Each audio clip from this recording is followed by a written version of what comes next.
My presentation today was called Controversies in Nutrition.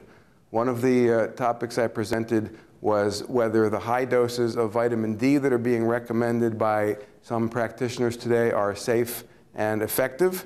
And I raised some issues that suggest that people should look at this a little more closely.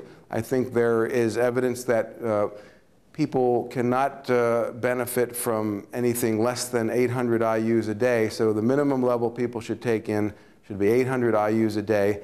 And between the range of 800 and 2,000 is probably optimal for most people. Some practitioners are recommending doses 5,000 and 10,000 IUs a day.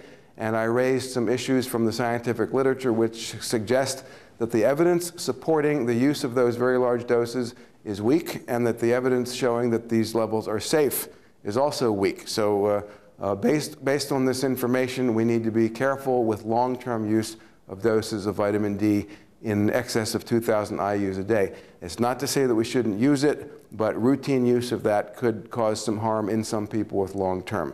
Another issue that I brought up was the debate over whether high-dose iodine is appropriate as a routine recommendation for the human population. This is based on the work of Dr. Guy Abraham, and I raised some questions suggesting that high doses are not necessarily appropriate for humans unless you're using it as a medicine. Iodine can kill organisms in the gut, so it can be used medicinally. It also improves the metabolism of certain hormones, so it can be used as a specific treatment, possibly to prevent breast cancer.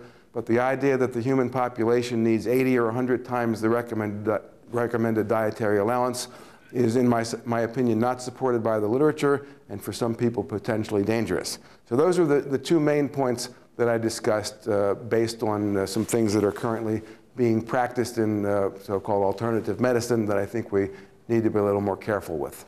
Anything else on your horizon you want to tell us about? Anything interesting or exciting that you might want to share with the practitioners, that what's up next with the work you're doing? Well, I just spent 30 years writing a textbook called Nutritional Medicine, and it was kind of a life purpose for me. And now that this is done, it's like I'm waiting to hear from somewhere or other what the next step is. But I'm going to be going around the country for the next year or two, hopefully talking to medical schools and conferences and things like that, because I think the book presents the evidence that using natural medicine is frequently more effective, certainly less expensive, and a lot safer than what we were taught in medical school. And I think if, as a society, we were to embrace various natural treatments, I think the cost of care would come down and people would be a lot healthier. And can they get that book from your website? Website is www.drgaby, that's DOCTORGABY.com, and the book is called Nutritional Medicine. Thank you.